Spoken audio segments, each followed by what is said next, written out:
नमस्कार, खबरें खेती में आपका स्वागत है। मैं हूं रूपम। आइए एक नजर डालते आज क्या है खास कृषि समाचार में।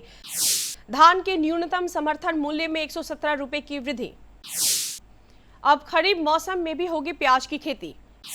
प्रधानमंत्री कृषि सिंचाई योजना का लाभ उठाए किसान। कृषि विभाग के उद्यान निदेशालय द्वारा किसानों के हित में 2 नई योजनाएं शुरू की गई है। पहली योजना खरीफ प्याज की खेती और दूसरी योजना क्लस्टर विकास। वैसे तो प्याज खरीफ और रबी दोनों सीज़न की फसल है, लेकिन बिहार में खरीफ सीज़न में प्याज की खेती काफ़ी कम होती है। नतीजतन हर वर्ष अक्टूबर नवंबर तक प्रदेश में प्याज की खेती आसमान छूने लगती है, क्योंकि इस समय प्याज हमें दूसरे राज्यों से आयात करना पड़ता है। इसी के मद्देनज़र उद्यान निदेशालय बिहार सरकार प्रदेश के 10 जिलों में खरीफ प्याज की खेती के लिए किसानों को प्रोत्साहित कर रहा है, ताकि वर्ष में कभी भी दूसरे राज्यों से प्याज आयात करने की नौबत नहीं आए और प्याज की कीमतें नियंत्रित रहें। दूसरी योजना क्लस्टर विकास से संबंधित है, जिसके तहत उद्यानिक फसलों की खेती एक ही जगह पर बड़े भूभाग में किया जाए। बड़े भूभाग पर समूह में उत्पादन करने से किसानों के लिए बाजार सुविधाएं मुहैया कराने में आसानी होगी और उन्हें उनकी उपज का उचित मूल्य मिल सकेगा।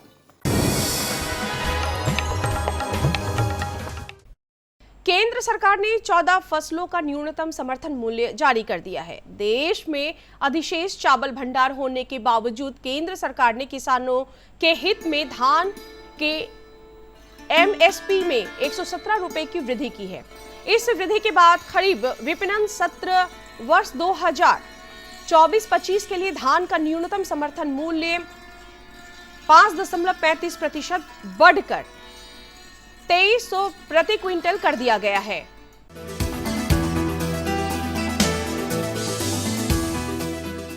सफलता की आज के इस कड़ी में हम आपको मिलवाते हैं वैशाली जिले के फरीदपुर गांव के युवा किसान नवीन कुमार से, जिन्होंने मचान विधि से 2 कट्ठे में परवल की खेती की है और परवल इन्हें लागत से लगभग 2 गुना मुनाफा देकर आत्मनिर्भर बना रहा है।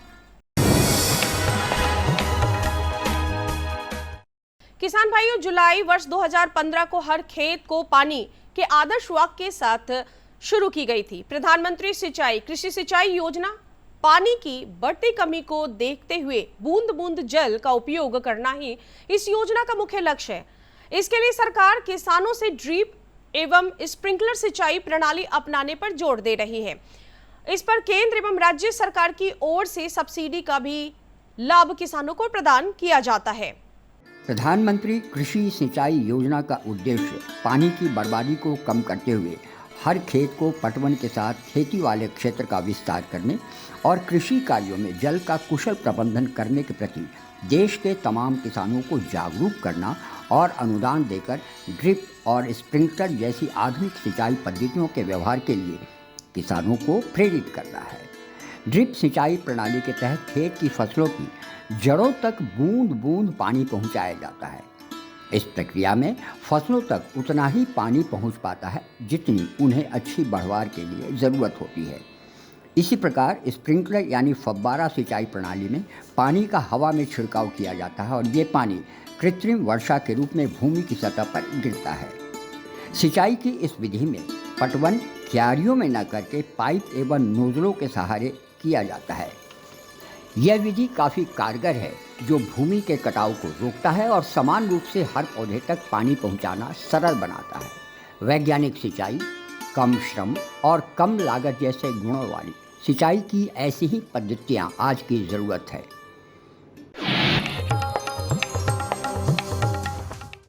एक बार फिर से मानसून ने राज्य के किसानों को निराश किया है। अब लंबी अवधि वाले धान की खेती में किसानों को नुकसान हो सकता है।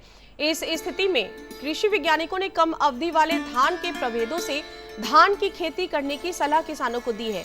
कृषि वैज्ञानिक के अनुसार राजेंद्र भगवती, राजेंद्र नीलम एवं राजेंद्र सरस्वती सुगंधित धान के में सोनम श्वेता हाइब्रिड 6444 कतरनी प्रभेदों से किसान धान की खेती कर सकते हैं। इसके साथ ही सबौर हर्षित सहभागी MTB 1010 प्रभेद वाले धान की खेती भी की जा सकती है। इन प्रभेदों से कम अवधि में ज्यादा उत्पादन ले सकते हैं हमारे राज्य के किसान भाई।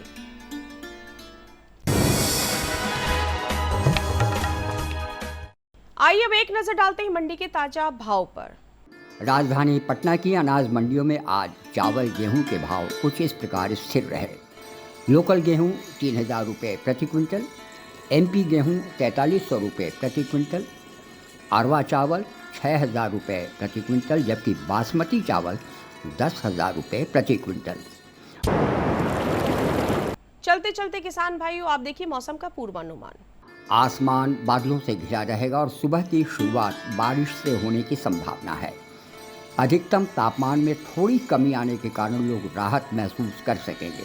मौसम विज्ञान केंद्र के मुताबिक राजधानी पटना सहित पूरे प्रदेश में अधिकतम तापमान 33 डिग्री सेल्सियस जबकि न्यूनतम तापमान 29 डिग्री सेल्सियस के आसपास बने रहने की संभावना है। 15 से 20 किलोमीटर प्रति घंटे की रफ्तार से हवाएं भी चलेंगी। प्रधानमंत्री किसान सम्मान निधि, उसका लाभ उन किसानों को मिलेगा जिनके पास 5 एकड़ से कम भूमि है।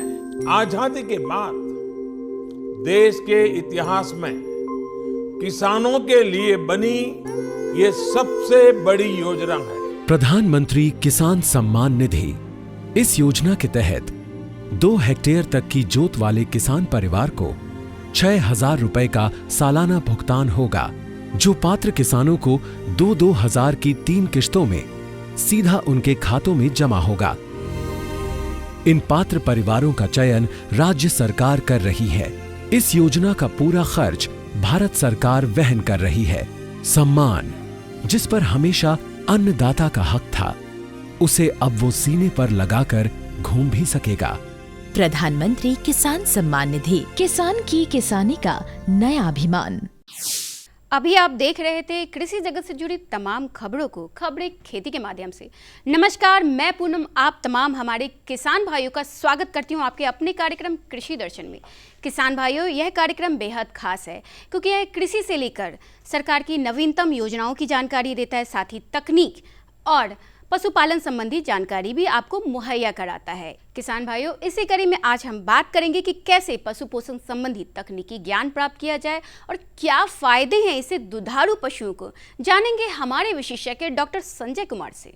नमस्कार किसान भाइयों, कृषि दर्शन कार्यक्रम में आप सभी का स्वागत है। किसान भाइयों, आज के कार्यक्रम में हम जानेंगे कि दुधारू पशुओं में पोषण संबंधित तकनीकी ज्ञान का क्या महत्व है। हमारे साथ मौजूद हैं हमारे कृषि विशेषज्ञ डॉक्टर संजय कुमार, जो कि पशु पोषण विभाग बिहार पशु चिकित्सा महाविद्यालय के सह प्राध्यापक हैं।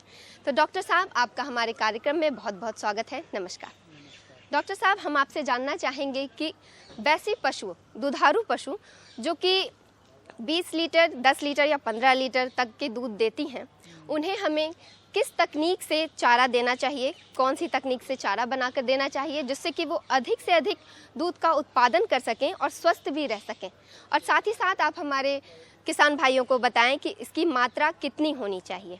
किसान भाइयों, मैं आपको ये बताना चाहता हूँ कि अगर आपके पास 10 लीटर से ज़्यादा दूध देने वाली गाय है और अगर 15 लीटर से ज़्यादा दूध देने वाली गाय है या 20 लीटर से ज़्यादा दूध देने वाली गाय है, तो वैसे गायों को जो है उसके लिए हम लोगों ने तकनीकी ज्ञान से जो है हम उसको चारा दे सकते हैं। वो कौन सा तकनीक है जिसके द्वारा जो है हम उस वैसे गायों को सस्टेन कर सकते हैं, उसके मिल्क प्रोडक्शन को बढ़ा सकते हैं और ज़्यादा से ज़्यादा मिल्क ले सकते हैं। तो उसके लिए जो है बाईपास प्रोटीन एक तकनीक जो है हम लोगों ने डेवलप की है और उस तकनीक के सहारे से जो है हम लोग बाईपास प्रोटीन बनाते हैं। तो बाईपास प्रोटीन बनाने के लिए सबसे पहले जो है हम लोग खल्ली का यूज कर सकते हैं। कोई भी खल्ली यूज कर सकते हैं, जैसे सरसों की खल्ली हो गया, ग्राउंडनट केक हो गया, सोयाबीन की खल्ली हो गई। तो आपको हम एग्जाम्पल के तौर पे बताना चाहते हैं कि जैसे सरसों की खल्ली है, तो सरसों की खल्ली में हम लोग जो है फॉर्मलिन जो है मार्केट में मिलती है 40% फॉर्मलिन। उस फॉर्मलिन को जो है हम लोग मिलाते हैं। तो कितना मिलाते हैं?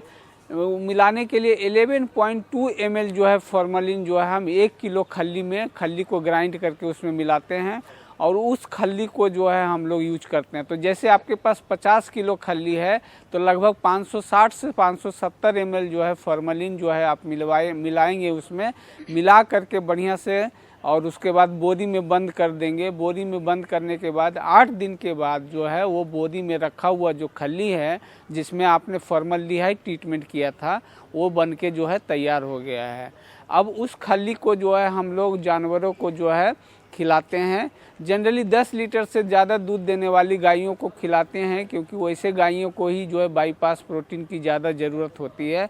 तो वैसे गायों के लिए जो है हम लोग जैसे 1 किलो या 1.25 किलो या 1.5 किलो जो है उसके वजन के हिसाब से या उसके मिल्क प्रोडक्शन के हिसाब से, लेकिन मिनिमम जो है 1 किलो जो है ज़रूर वो खाना अलग से देना चाहिए। तो डॉक्टर साहब, आपने बाईपास प्रोटीन के विषय में बताया और ये एक बहुत ही ऐसी तकनीक है जिसे किसान भाई खुद से तैयार कर सकते हैं।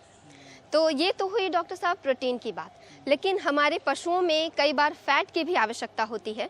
तो इस फैट के लिए की कमी को पूरा करने के लिए अगर कोई तकनीक है तो हम जानना चाहेंगे कि आप हमारे किसान भाइयों को बताएं और साथ ही साथ ये भी बताएं कि इसकी मात्रा कितनी होनी चाहिए। हाँ किसान भाइयों, आप जानते हैं कि जो है सिंपल जो डाइट होता है एनिमल्स के लिए उसमें 4% से ज़्यादा फैट जो है सच उससे ज़्यादा नहीं मिला सकते हैं।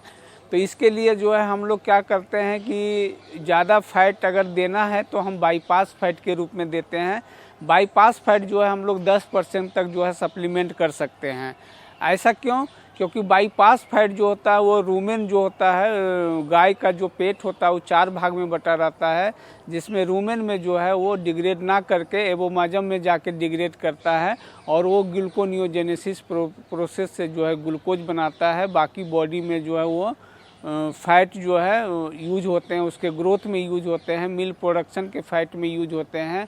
तो इस तरह से जो है बाईपास फैट का जो है हम लोग यूज करते हैं। दूसरी बात है कि जब आपकी गाय जो है गाभिन है और पाचुरेशन हुआ, पाचुरेशन मतलब ब्यान हुई है, तो उस समय जो है जानवरों में नेगेटिव एनर्जी बैलेंस रहता है, उस समय एनर्जी की काफ़ी कमी होती है। तो वैसे समय में जो है बाईपास फैट जो है खिलाना चाहिए, जिससे दूध की मात्रा बढ़ती है।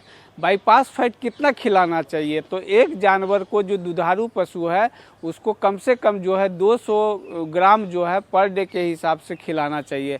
स्पेशली जब आपका जो है ब्यान हुआ है तो उस समय जो है अगर 200 ग्राम पर डे के हिसाब से देंगे तो आपके गाय का जो है दूध प्रोडक्शन भी मेंटेन रहेगा, गाय दुबलाएगी भी नहीं और किसी तरह की जो है बीमारी नहीं होगी, क्योंकि जो ये बाईपास फैट है वो जो है काफ़ी एनर्जी का स्रोत है और आप जो है दे सकते हैं। बिकॉज हम लोग जो है 4% से ज़्यादा ऐसा फैट नहीं दे सकते हैं, इसलिए उसके अल्टरनेटिव में हम लोग बाईपास फैट खिलाते हैं। तो डॉक्टर साहब, आपने बाईपास फैट के विषय में बताया, जिसका बैलेंस करके हम अपने पशुओं में दूध का उत्पादन बढ़ा सकते हैं और उन्हें स्वस्थ भी रख सकते हैं। डॉक्टर साहब, हम आपसे जानना चाहेंगे कि कई बार ऐसा होता है कि गर्मी के दिनों में हरे चारे की कमी हो जाती है। ऐसे में क्या कोई ऐसी तकनीक है कि हम हरे चारे को प्रिजर्व कर सकें और आने वाले दिनों में जब हमें चारे की कमी हो तो हम अपने पशुओं को इस्तेमाल कर सकें? हाँ, इसके लिए इसका वो सबसे बढ़िया उपाय है कि जब आपके खेतों में जो है फोडर का प्रोडक्शन बहुत ज़्यादा हो, यानी घास का प्रोडक्शन बहुत ज़्यादा हो, तो वैसे समय में जो है उसको प्रिजर्व कर सकते हैं, यानी कि हम घास का जो है अचार बना सकते हैं।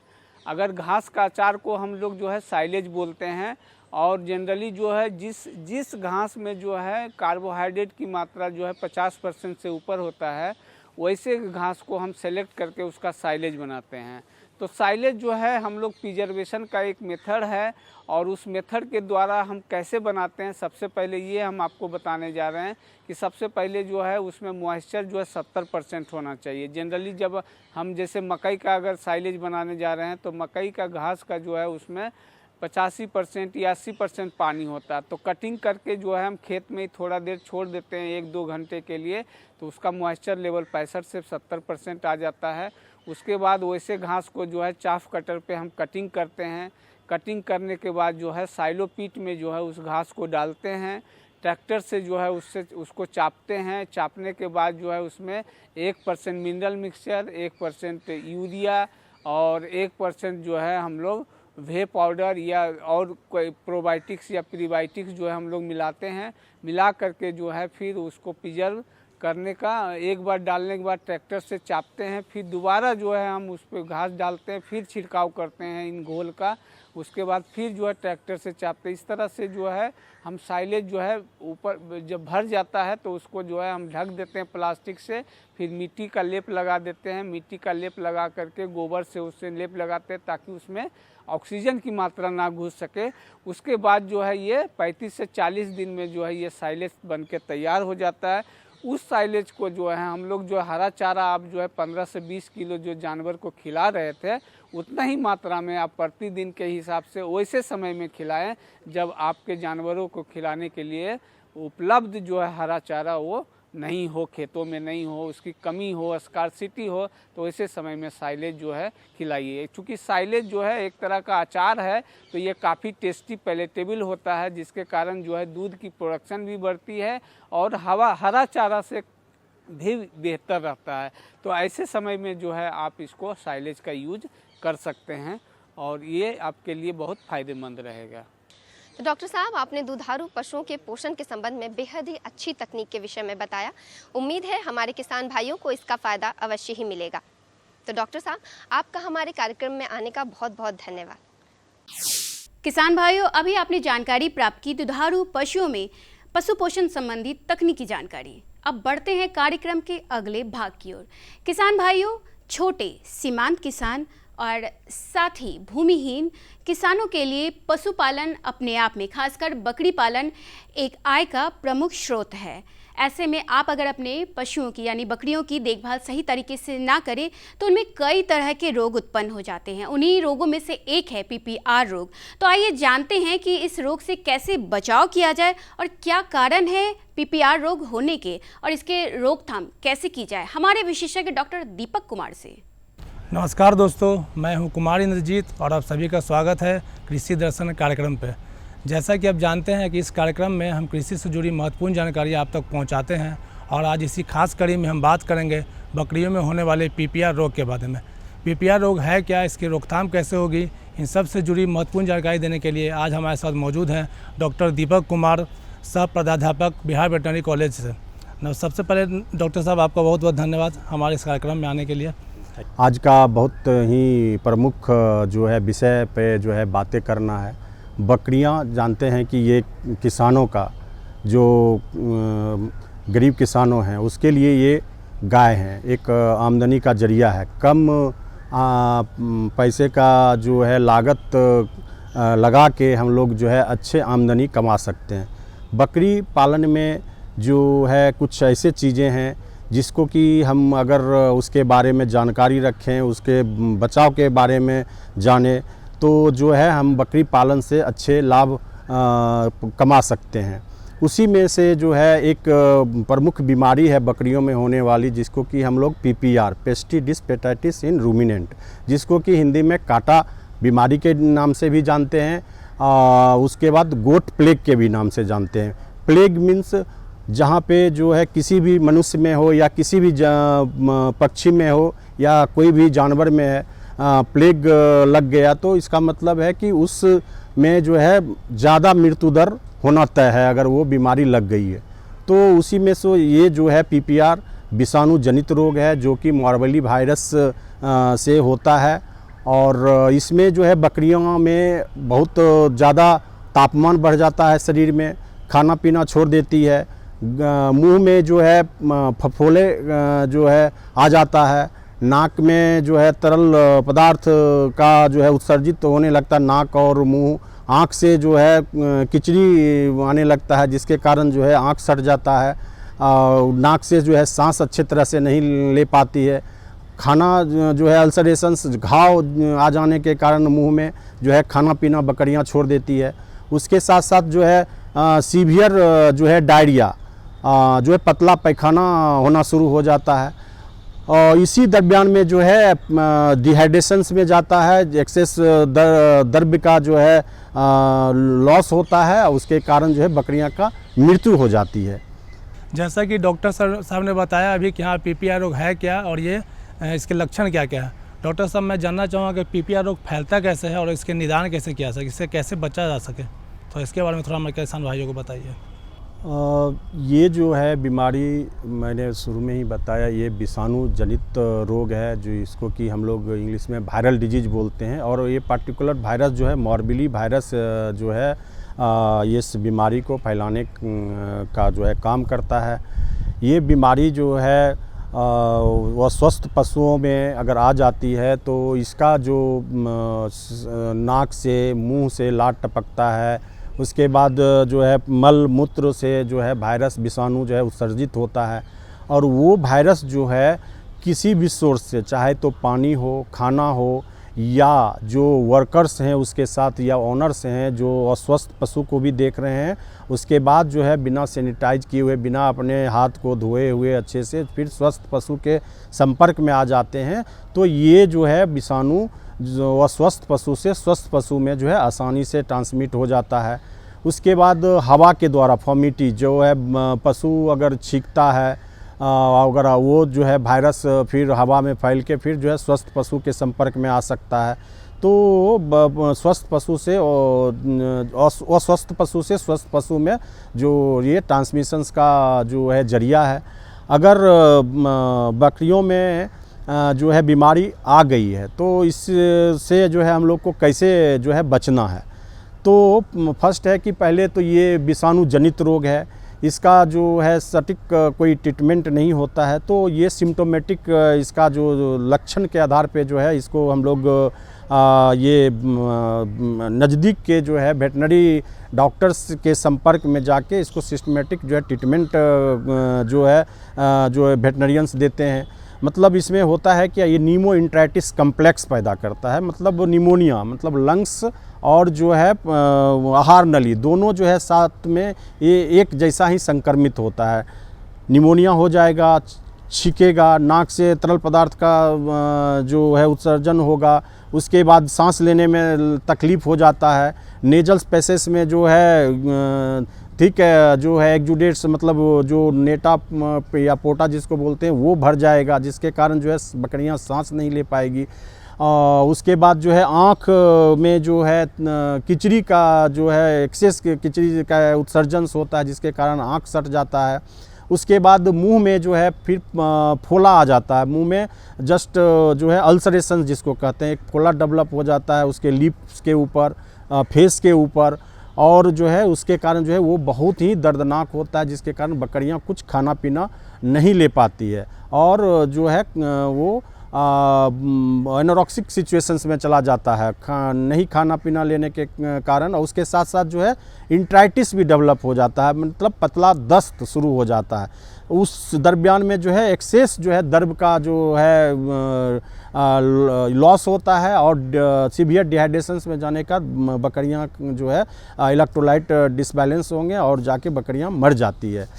बकरियां अस्वस्थ हो गई है तो इसमें क्या करते हैं हम लोग जो है सेकेंडरी बैक्टीरियल इन्फेक्शन से बचने के लिए जो है ब्रॉड स्पेक्ट्रम का जो है एंटीबायोटिक जो है देते हैं। उसके बाद जो है मल्टीविटामिन्स देते हैं, उसके बाद इम्यूनोमॉड्यूलेटर्स देते हैं, जिससे ये हो कि उसको जो है प्रतिरोध क्षमता को बढ़ाएं शरीर में और विषाणु से लड़ के जो है वो बीमारी को जो है जल्दी से जल्दी जो है रिकवर करने में जो है अपना जो है बकरियां फिर जल्दी से स्वस्थ हो।